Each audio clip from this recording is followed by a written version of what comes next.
Al elevado coste en vidas humanas que está suponiendo la pandemia del COVID-19, hay que sumarle el todavía difícilmente calculable golpe que tanto el virus como las medidas aprobadas para tratar de contenerlo asestarán a la economía española.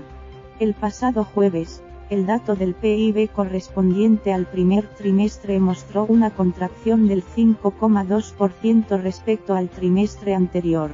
La caída, la mayor de la serie histórica, se produce a pesar de que el estado de alarma entró en vigor el 16 de marzo. Tras el mazazo del primer trimestre y teniendo en cuenta la mayor incidencia del confinamiento en el segundo, la recesión es inevitable. En la primera jornada celebrada de forma telemática de Foro Futuro, el Observatorio de Tendencias Económicas organizado por 5 días con la colaboración de Banco Santander, los expertos han tratado de esbozar qué cabe esperar en el siguiente gran frente de batalla en la lucha contra el virus, el frente de la reconstrucción de la economía. Esta crisis afecta especialmente a la economía española, que se nutre fundamentalmente de la globalización de las personas, no solo con el turismo, sino en general de toda actividad asociada con esto. Espero equivocarme, pero es importante que tengamos claro que vamos a ir a una crisis sin precedentes con una caída brutal del PIB y del empleo y con una explosión del déficit y de la deuda, prevé Fernando Fernández, profesor de economía del IE Business School. Además de por la intensidad del turismo en la economía, España se verá afectada de forma más intensa por otros factores. Antonio Cortina, director adjunto del Servicio de Estudios Corporativos del Grupo Santander, explica que, según los datos de diferentes estudios de movilidad, el confinamiento en España ha sido más intenso que en otros países. También por el peso excesivo de los contratos temporales en el mercado de trabajo, por la estructura de un tejido empresarial mayoritariamente compuesto por compañías más pequeñas que en la eurozona, y por la importancia de algunas actividades productivas como la automovilística. Santiago Carbó, catedrático de Economía de CUNEF y director de Estudios Financieros de Funcas, se muestra preocupado por las derivadas de esta crisis. ¿Tendremos una tensión de deuda soberana a partir de octubre? ¿Cómo nos afectará eso? No olvidemos que la presión en la deuda soberana frenó la economía enormemente en anteriores crisis, recuerda.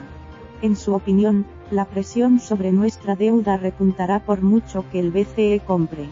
Al igual que otros factores, la presión sobre la deuda dependerá en gran parte de las perspectivas sobre la recuperación económica. Francisco Pérez, catedrático de Análisis Económico de la Universitat de Valencia y director del Instituto Valenciano de Investigación Económica, IBIE, opina que la demanda no podrá actuar con normalidad en muchos sectores debido a las medidas de precaución que obligará a adoptar el virus. Esto hace que, desde mi punto de vista, aun siendo posible una recuperación rápida, lo que no cabe pensar es que vaya a ser instantánea, asevera. El hecho no descartable de que los mercados pierdan la confianza en la deuda española es todo un desafío, ya que, en ese caso, el presupuesto del Estado se ve obligado a destinar más dinero al pago de intereses, restándolo a otras partidas. Fernando Fernández estima que, fruto del agujero en las cuentas públicas provocado por esta dura crisis, la deuda pueda escalar hasta suponer entre un 120% y un 130% del PIB desde el 95% actual. La buena noticia es que vamos a financiar esos niveles de deuda a tipos sustancialmente bajos, pero es una ingenuidad asumir que vamos a ver tipos muy cercanos al 0% y al 1% en los próximos 3 o 4 años. En algún momento seremos conscientes de que hay que financiar a nivel mundial una cifra de deuda brutal, y eso va a suponer subidas en los tipos. Fernández fija entre el 4% y el 5% del PIB la cantidad de dinero que tendremos que destinar al pago por el servicio de la deuda. Entre las medidas que los expertos reclaman para hacer frente a esta crítica situación, Carbó habla de la necesidad de un plan fiscal integral. Vamos a requerir inversiones contundentes en materia sanitaria y hay que volver a apostar por la ciencia. Harán falta ingresos, por lo que habrá que subir los impuestos, advierte. El catedrático se lamenta de la competencia desleal que ciertos estados de la UE hacen en materia fiscal, y añade que, dado que todos los países necesitarán más ingresos, puede ser una oportunidad para llegar a acuerdos europeos en esta materia. En el lado del gasto, Carbó menciona elevar el gasto productivo, preparar estímulos y reformar la administración ante la existencia de puestos que probablemente no sean necesarios. El experto se detiene en las pensiones. Hay que afrontar con realismo las cuestiones pendientes, las pensiones son insostenibles. Ya lo eran hace 10 años. Vamos a seguir haciendo esto, manteniéndolas igual de insostenibles en un contexto mucho peor. No digo que se haga un daño irreparable a las pensiones, pero sí buscar una sostenibilidad que ahora no tienen. Para Francisco Pérez, la parálisis de 3 meses plantea problemas de supervivencia tanto para empresas como para personas.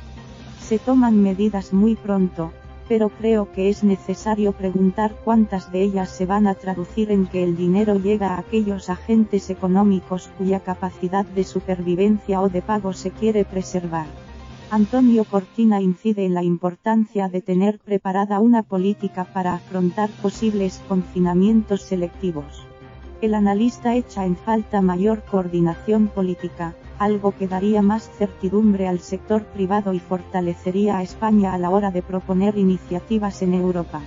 En el medio plazo, lo esencial, dada la dimensión del riesgo, es que haya una amplia base política para hacer las reformas, destaca.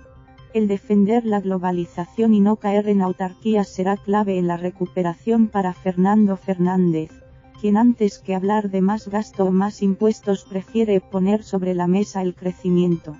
El profesor indica que España necesitará crecer cerca de un 3% en un futuro, lo que implica impulsar políticas que flexibilicen el mercado laboral.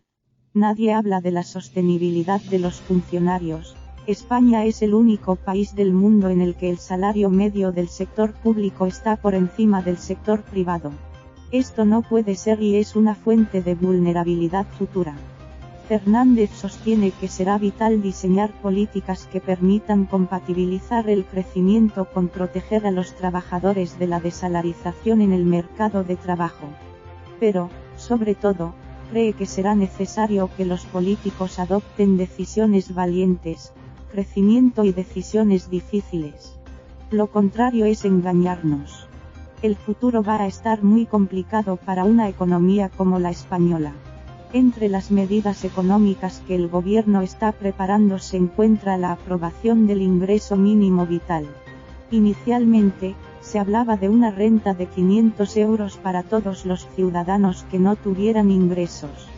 Según el tiempo ha ido avanzando, la cifra ha disminuido hasta los 430 euros. El ministro de Inclusión, Seguridad Social y Migraciones, José Luis Escrivá, prevé que este ingreso mínimo llegará al Consejo de Ministros en la segunda quincena de mayo. Quizás una ayuda temporal pueda ser necesaria, yo no estoy de acuerdo en crear una ayuda permanente, enfatiza Santiago Carbó, quien expresa una idea con la que coinciden el resto de expertos. Hay familias muy perjudicadas que necesitan ayuda, pero creo que se ha aprovechado el momento actual para crear una figura permanente que a mí me deja muy preocupado en un país en el que en determinadas zonas territoriales ya hay desincentivos suficientes al trabajo. Antonio Cortina lo considera necesario, pero cree que el hecho de que tenga visos de ser permanente la convierte en una acción más política que económica. Dependerá de su diseño para que no desincentive el trabajo, sin tener claro cómo se define. Es complicado opinar, reconoce. Francisco Pérez tampoco ve la necesidad de hacerlo permanente, pero recuerda que hay parte de la población a la que no le llegan en este momento las ayudas que tienen que ver con el estado productivo. Hay una parte de las personas que esperaban ser contratadas en este segundo trimestre y no lo van a ser, si no tenían derecho a desempleo, quedarían fuera de ayudas sin la renta mínima. La postura más crítica con la medida la adopta Fernando Fernández, al definir el ingreso mínimo vital como una pésima idea en el peor momento posible, y tildarlo de apuesta política por comprar voluntad y populismo barato. Significa un desincentivo completo al trabajo y pone en duda la solvencia de las cuentas públicas españolas, critica. En su opinión, no ayudará a los nuevos pobres de esta crisis, que serán los trabajadores que pierdan el empleo. Es mucho más fácil reforzar los mecanismos actuales de distribución de renta que ya funcionan que generar nuevos mecanismos que, para cuando los pongamos en marcha, ya habrá pasado lo peor, valora. Para el desempleo en la actividad turística, Fernández considera que se podría solventar permitiendo que aquellas contrataciones que se iban a hacer se planteasen vía ERTE. El problema de la renta mínima es que le llega un cheque a todo el mundo independientemente de su situación laboral, es difícil de poner en marcha y, además, entramos en el tema de la complementariedad con las prestaciones autonómicas, concluye.